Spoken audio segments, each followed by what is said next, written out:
Alright, so first thing is the argon. We've already turned it on. It's the one on the left should always be a green cylinder for ultra high purity argon. We shut it off when it's not in use because there's a slight leak and it doesn't really need to be open when it's not being used. So there's 1,000 psi in here. That's way more than enough. So we're good to go. And just to check, in case you're unsure as to which it is, it's the one that has the white tubing connected. So second thing is we want to go through and after we turn the instrument on, so switch right there. We want to check all of the bottles of reagents. I usually start with the two in the back. Acetonitrile, bottle 18, they're all numbered, and DCM, bottle 19. As long as there's like, for the acetonitrile, as long as there's like several hundred milliliters in, you should be fine. And DCM, it barely uses that at all. So I think I've maybe changed that once or twice in the 8 years I've been here. Alright, so it'll usually give you some power failure message, whatever, that doesn't matter. Hit OK. Main menu, that's good to go. The next thing that we want to do is change the reagent bottles, which are on the bottom. Since we don't leave it under argon, we take them off every time that we're done. We use them all with the exception of bottle 10. We do 9, that's your tetrazole activator with the green label. 11 and 12 are your cat mixes, A and B, with the red and blue labels. 14 is your deblocking mix, trichloroacetic acid, orange label, the only 450 ml bottle. And 15 is your oxidizer, iodine, impurity in the water, purple label. And we keep all the reagents under here. If it's got a parafoam wrap on it, that means that was the last one I used. It's stored under argon. It should be good to go. They can all be stored at room temperature, so none of them are going to have any issues. So to do a bottle change, you go to, once you're in the main menu, you go to next page, and you see change bottle up at the top. It allows you to type a bottle number, so bottle 9, hit start. You always leave the old bottle on because it needs to clean out the lines, and it'll do so into the old bottle, and then at a certain point it will prompt you to put the new bottle on.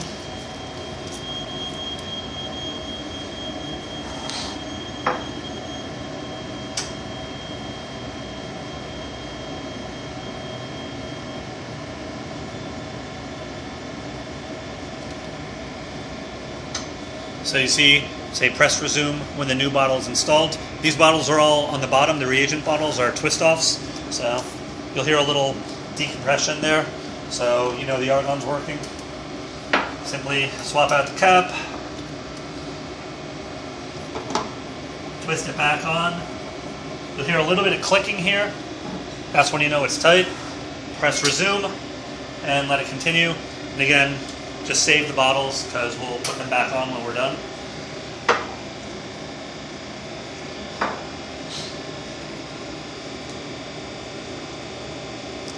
So how long you wait before you change the next one? Until it's done. Okay, it's gonna tell you. You can probably shoot a new video because we're just going to be doing this for like the next 10 minutes, but it's up to you. Okay, I'm gonna pause it out. Probably a good call. We'll just say, okay, when it's done. Okay, now you're back to the same menu. So, again, skip bottle 10, and then we'll go next to bottle 11. It doesn't matter what order you do it in, but this is easy enough to go sequentially. So again, simply type in the number for the new bottle, start, and follow the exact same protocol.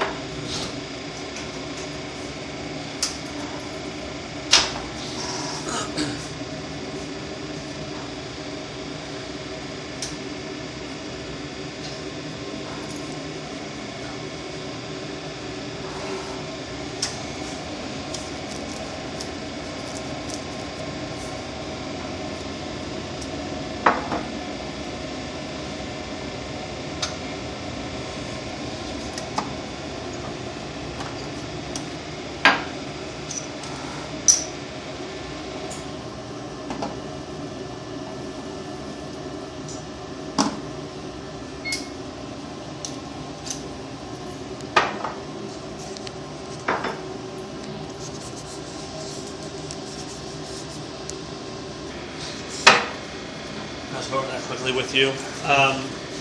We run these columns generally on a 1 micromolar scale, and as such you want to weigh out enough resin. And to do that, each resin comes standard with a loading capacity. Here it says that it's 46 micromoles per gram, so really it's as simple as dividing 1 by 46 and doing the conversions to get to milligrams. So I don't know what that is off the top of my head. Probably something like 20-ish, if I had to guess. 20 or 21 milligrams. Yeah, it might be right around there. So we'll just say 20 to 21 milligrams. When I weigh these out, obviously I'm not going to tell you how to weigh things out because it's something we all know how to do, but just because it's such a small quantity, I'll generally take one of these and fold it into fourths. That's some. Do we? You did cut a couple of them. Oh yeah. I remember. And then once you have it down, cut it down to a size, fold it in half. Don't wear your gloves when you're doing it because the static is crazy, and it's just a resin. You know, it's not going to hurt you.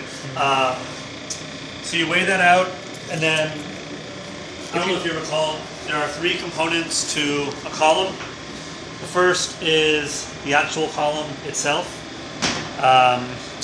Just give it like a quick once over to make sure there's no crud lying around. There's a little bit, like if it's on the lip right there, that's not a problem. You just want to make sure there's nothing in the column.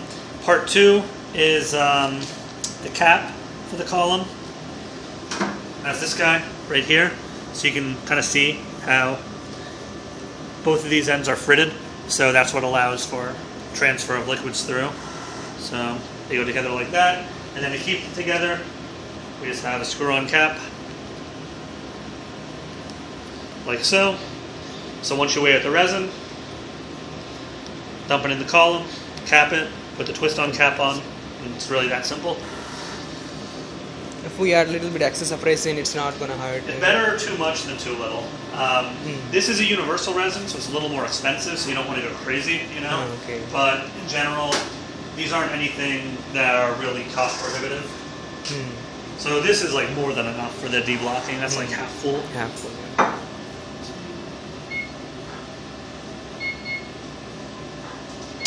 You also might notice that like it skips a few numbers here and there. Like there's no 13. 13 is just like an internal chamber where these two mix. So obviously don't worry about it. It's not, you know, you're not going crazy. Okay.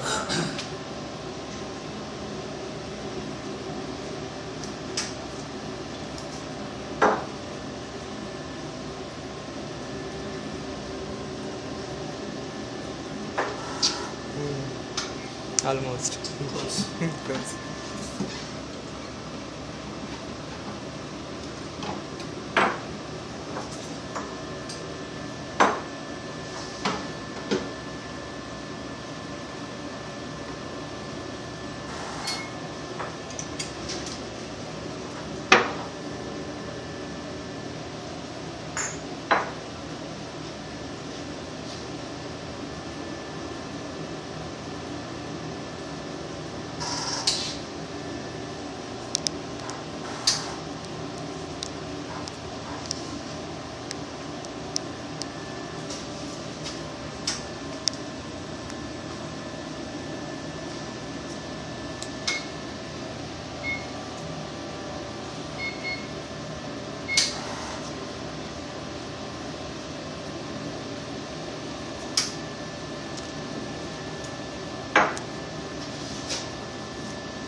See this time. Yep. So this one is the enter button, right? I don't see it. But Yeah, it says start on here. Oh, okay. Not obviously right now, but they'll always see something like that with an arrow button that points towards the button you want to press. Like it says resume right here, pointing at the second one. Second at the top. one, yeah. Abort is a third button, right? Yeah.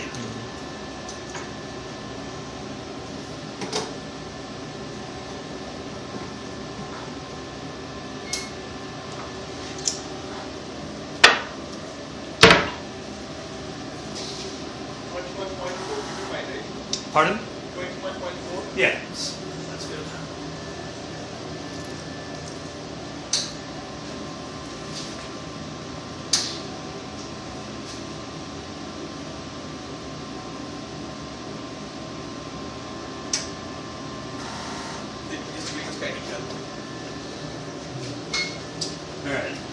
still recording? Yes, I didn't do again. All right. Let me. Actually, I'll wait for Rajan. Just so, because I know he wants to go over this again Yep, too. yep. I think I have enough memory, so Okay. I can continue.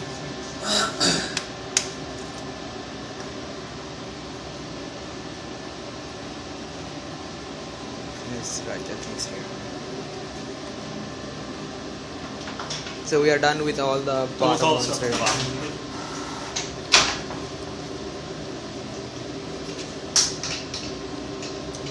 That's where we replaced, right? Next, we're going to do the phosphoramidite. Yeah, this one. And after that, I mean, it really doesn't matter what order you do it in. Um, either them. Okay, those are these ones. Okay. just all the stuff that needs to be done before you start.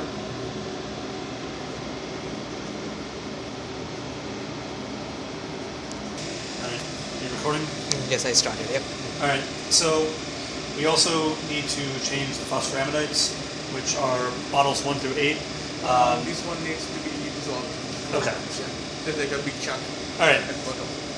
bottles 1 through 4 are your standard AGCT.